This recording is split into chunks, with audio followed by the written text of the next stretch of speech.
Godina Kaaba Shaggar aanaa Muloo keessatti waraanni faashistii PP maanguddoo ganna 61 ajjeesuun dhaga'ame. Jaalaqaafan Fayyeeraa dabalata qaba. Godina Kaaba Shaggar aanaa Muloo ganda Muloo Faallee keessatti waraanni maafiyaa PP maanguddoo ganna 61 badii malee maqaa hidhata waraana bilisummaa Oromoo qabdaa jedhuun torban tokko oliif mana hidhaatti raarsaa turuun mana hidhaa keessaa baasuun magaalaa Sulultaa keessa dabarsuun bosona Honxooxxoo jedhamu keessatti rasaasaan ajjeesanii gatuu maddeen keenya ibsaniiru. Maddeen jedhanitti maanguddoon kun jaarsa biyyaa kabajamaa akka ta'ee fi yakka biraa dalageef osoo hin taane gareen maqaa nagaa biyyaa tiksaa jechuun of waamu jibbiinsa Oromoof qabaatu sababa Oromummaa isaaf yakkee akka qaama hidhate isaaniin falmuutti ilaaluun galaafatee jechuun arraata biyyoolessa Oromiyaatti dubbatan. Warri bilchiginnaa dhiyeenya kana godina Kaaba Shaggar aanaalee hedduu keessatti tajaajila bilbilaa intarneetii fi ergaa gabaabaa guutummaatti balleessuun humna waraanaa guddaa fi meeshaalee waraanaa gurguddoo itti fe'uun marfama waraanaa keessa galchanii yakkoota waraanaa fi namoomaa ummaticha irratti raawwachaa jiraachuun barameera. Godina Lixa Wallaggaa aanaa Baabboo Gambeel keessatti ergamtoonni waraana bilchiginnaa hawaasa leenjii milishaaf qabaman qoricha sammuu namaa adoochuu kennaafii jiraachuun himame. Jaalbilisee sabaa waan qindeeffatte qabdi.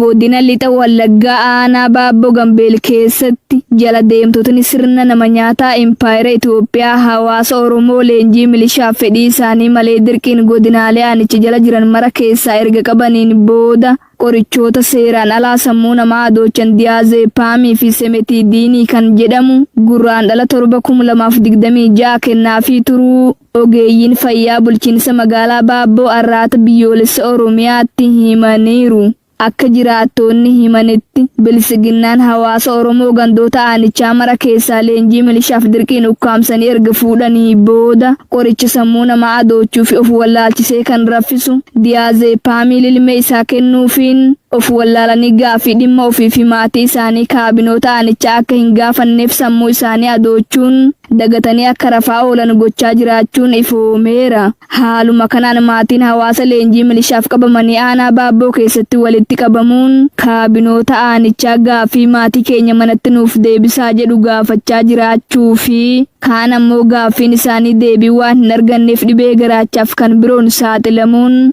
buufata fayyaa aanichaa keessatti wal'aanamaa jiraachuu jiraattonni aanichaa ONM himaniiru. Sirni nama nyaataan bilchiginnaa hawaasa Oromoo dararuun araada kan itti ta'e Impaayera kufuuf duufaa jirtu kana akka waan inni waraanaa biyya tiksuu afaan qawween ijaaruuf irra deddeebiin godinicha keessatti raawwachaa kan turan har'as hawaasa sirna isaaniitti hin amanne amansiisuu yaaluun fedhii isaanii malee gara mooraa leenjii milishaatti qabanii guuruu cimsanii itti fufaniiru. Godina Arsii Bahaa aanaa Roobee Diidaa keessatti loltoonni bilchiginnaa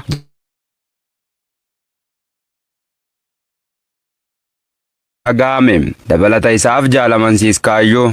Godina Arsii Bahaa aanaa Roobee Diidaa ganda Saddiiqa Qarsaa jedhamu keessatti waraanni gochaa ammeenyaa malee qajeelummaa dalaguu hin aadeffanne guraandhala 4/2026 hawaasa sirna awwaalchaa maanguddoo Aaminaa Kadir Gadaa raawwachuuf deemaa turan akka hin awwaalle ugguruun uummata gargar facaasanii reeffi harmee kanaa awwaalcha dhabuun bakka irra ooluu jiraattonni bakkichaa arraata biyyoolessa Oromiyaatti himan. Jiraa keenya ajjeesuu qofa osoo hin taane du'aa nama keenyaallee awwaalachuuf mirga isaanii irraa mulqan kan jedhan jiraattonni dabalataan gandichuma keessatti namoota hedduu reebuu fi qabeenya isaanii saamuu akkasumas hawaasa meeshaa maleessa irratti meeshaalee lolaa gurguddaa fayyadamuun dhukaasuun qeerraa namoota hedduus baqachiisaa turu gabaasaan nu qaqqabeenni ifoomsa. Oduu biroon immoo loltoonni bilchiginnaa kan naamusnii fi sansaaqqana waraanummaa irraan calaqqisne amajji 31/2026 aanaa Jajuu ganda Sooqee Boqichaa keessatti daa'ima umurii 10 barattuu kutaa arfaffaa kan taate maqaan ishee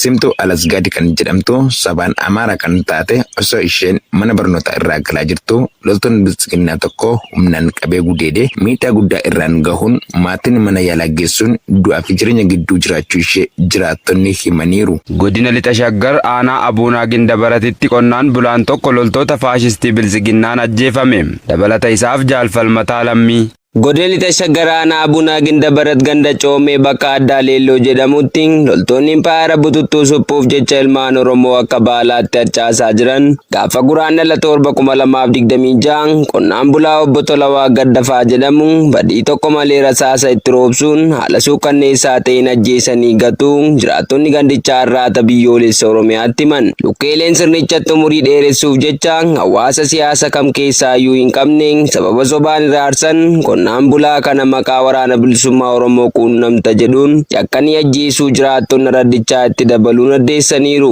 Afaaniin nageenya uummataa eegna jedhanii ololanis gochii isaanii garuu uummanni nagaan bahee akka hin galleef yaaddoo ta'aa kan jiran tiksitoonni Impaayeratti gochaa eenyummaa isaanii guyyaa irraa hawaasa nagaa irratti gaggeessaa jiran kan durii irra daran ammaatee itti fufee jira. Godina Arsii Bahaa Aanaa Zuwaay Dugdaa keessatti waraanni murna bilisiginnaa qonnaan bultoota lama haala suukanneessaan ajjeesuun beekame. Dabalata isaaf jaalamartii Oromoo. Godina Arsii Bahaa Aanaa Zuwaay Dugdaa ganda Arba Biitee jedhamu keessatti waraanni murna gabroonfataa PP guraandhala 3/2026 galgala keessaa toora sa'a lamaa irratti qonnaan bultoota lama mana isaanii keessatti itti dhaquun gara jabina olaanaan yakka tokko malee ajjeesanii deemuu jiraattonni bakkichaa arraata biyyoolessa Oromiyaatti himan. Akka jiraattonni jedhanitti qonnaan bultoonni kunneen badii dalagan osoo hin qabaanne waraana bilisummaa Oromoo waliin quba wal qabdu jechuun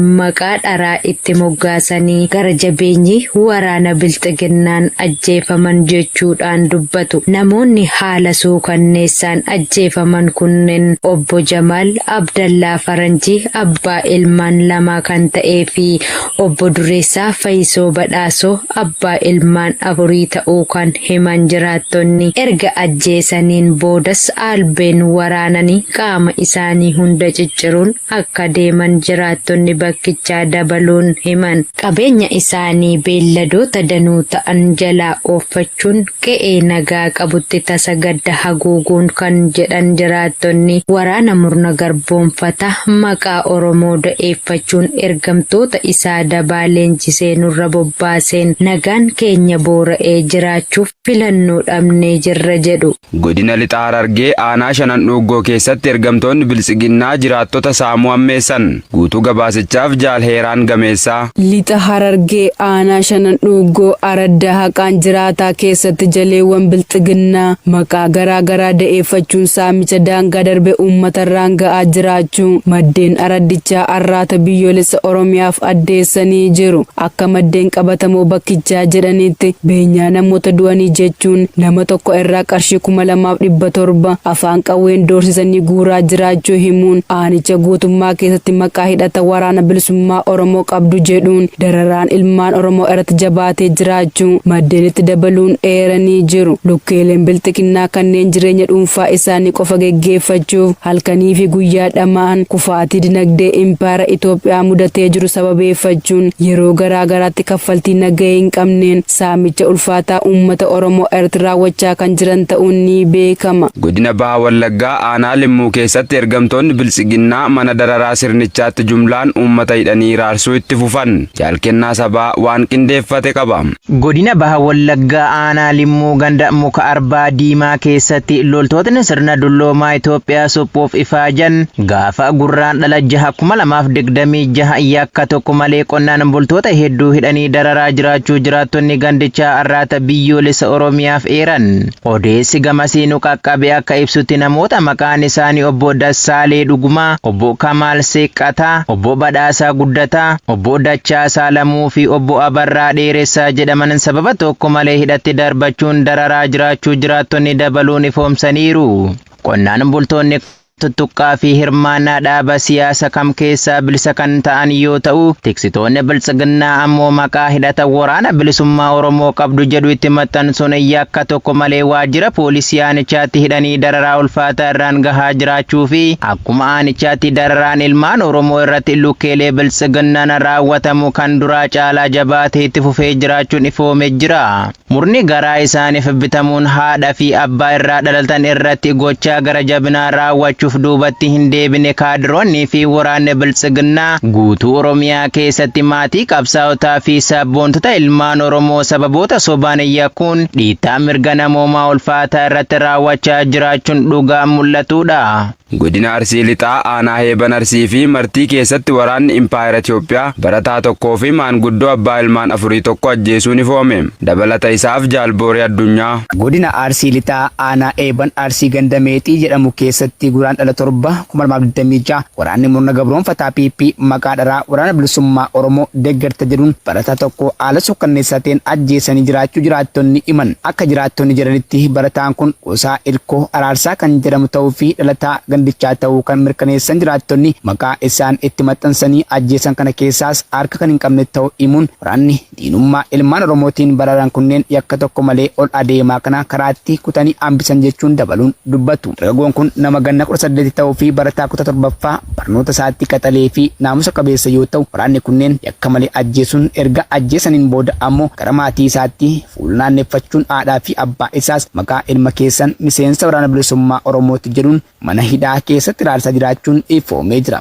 Oduu ajjechaa biroon ammoo godinuma kana aanaa Martii ganda Geetaraa Kobaree jedhamu keessatti guraandhala 8 nama maqaan isaa obbo Gazaalii Ismaa'eel Ahimad jedhamu abbaa ilmaan afurii kan ta'e halkan toora sa'aatii 5tti ergamtoonni Impaayeraa magaalaa aanaa kan taate Abboomsaa irraa dhufuun manaa gadi waamanii fuudhanii deemuun magaalaa irraa dhufanitti geessanii ganda duwwaa 2 keessatti halkanuma sana rasaasaan rukutanii ajjeesuu jiraattonni arraata biyyoolessa Oromiyaatti himanii jiru. Kana malees gandoota garaagaraa irraa namoota hedduun jublaan qabanii mana dararaa sirnichaa kan aanichaatti argamutti raarsaa jiraachuun ifoomee jira. Haaluma kanaan guraandhala 8 2026 shamarree maqaan ishee Zuleekaa Irkoo jedhamtu yakka tokko malee qabanii hidhuun darraa jiraachuu. Havaanaan tooftaa Ameerikaa gara jabeessa ta'e yeroo balaaleffattutti Raashiyaan haalli boba'aa Kuubaa rakkoo keessa jiraachuu akeekkachiiste. Bal'ina isaaf Jaalwabii Biyyaa.